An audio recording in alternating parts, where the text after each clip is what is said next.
शुभ सकाळ सर्वांना। आता चला आम्ही इथं आलो देवमध्ये, आम्ही चाललो तिथं भंडारा माळ बघण्यासाठी।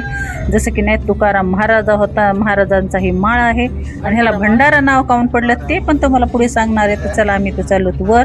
आणि ही माळ जी आहे ना इथंच आपल्या तुकाराम महाराजांनी की नाही पूर्ण ग्रंथ अभंग जे की नाही इथं देऊमध्ये मंदिर आहे ना त्या मंदिरामध्ये पूर्ण लावून ठेवलेले आहेत। भिंतीवर कोरून जे आहे की नाही लावून ठेवलेले तेवढे ग्रंथ ना अभंग जिथं जिथं की नाही सप्ताह चालू असते तिथं होते ना तर तेवढे ग्रंथ अभंग ह्या माळावर बसून तुकाराम महाराजांनी लिहिलेले आहेत। आणि अजून एक वैशिष्ट्य जे आहे ना तुम्हाला सांगते, कारण हे भंडारा माळ जे आहे की नाही नाव काऊन पडलं, कारण शिवाजी महाराजाचे जे सैनिक होते की नाही युद्ध करून इथं थकून बसले होते आणि त्यांना की नाही जायला रात्र झाली होती, जेवण्या खावण्यासाठी काही नव्हतं। आणि तुकाराम महाराजांनी त्यांना बघितलं आणि तिथं जे की नाही स्वयंपाक करून त्यांना त्या दिवशी त्यांनी जीव घातलं।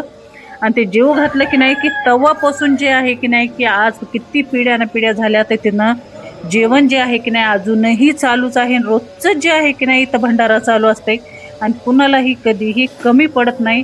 आणि इतक्या गाड्या येतात की नाही धन धान्याच्या भरून, जसं की नाही ज्वारी गहू तांदूळ तेल गूळ साखर, पण त्या गाड्या कुठून येते कोण पाठवितंय ह्याचा अजूनही कुणाला अंत लागला नाही। विचारलं तरी की नाही ते लोक फक्त म्हणतात गाड्या तुम्ही खाली करून घ्या, आम्हाला सांगायची परवानगी नाही।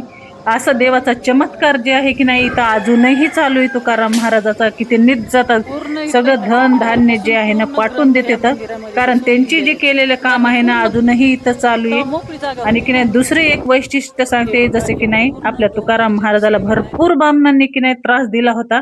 आणि जेव्हा की नाही आपल्या देऊमधून आणि आळंदीमधून की नाही दिंडी निघती पंढरपूरला जायच्या वेळेस, तेव्हा की नाही ज्यांनी त्रास दिलेला आहे ना ते बामणांची जे पिढी आहे ना अजूनही, तर त्यांच्या इथलं दरवर्षीच की नाही एक ना एक माणूस की नाही वारल्याशिवाय राहत नाही। ही अजूनही सध्याची की नाही चालू परिस्थिती आहे।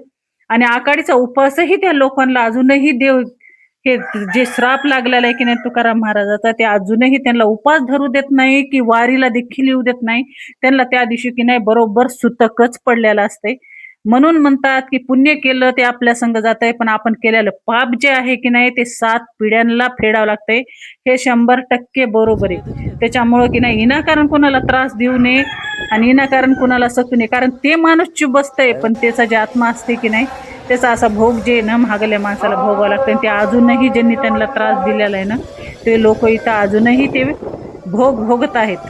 दरवर्षीच एक जे आहे ना त्या पिढीमधलं माणूस वारल्याशिवाय राहत नाही आणि ही चालू सध्याची परिस्थिती आहे। तर हेच एवढं जे आहे ना वैशिष्ट्य जे ना तुकाराम महाराजाच्या देऊमधलं आहे। हे डोंगर बघण्यासाठीच आम्ही भरपूर टाइम काढून वर आलो होतो आणि खरंच खरोखर खूप महिमा मोठा आहे ह्या देऊचा पण आळंदीचा पण। इतके मोठे थोर संत जे की नाही आपल्या भारत देशाला होऊन गेले ना, आपण जे इथं जन्म घेतला ना खरोखर आपण खूप धन्य येतं।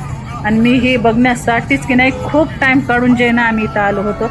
आणि तुम्हाला पूर्ण व्हिडिओ की नाही कसा वाटला काय नाही कमेंटमध्ये नक्की सांगा। आणि देऊला आलं तर ना तुम्ही नक्की ह्या भंडारा देऊ माळ जे आहे ना तुकाराम महाराजाचा इथं नक्की भेट द्या। तर कसा वाटला व्हिडिओ कमेंटमध्ये नक्की सांगा।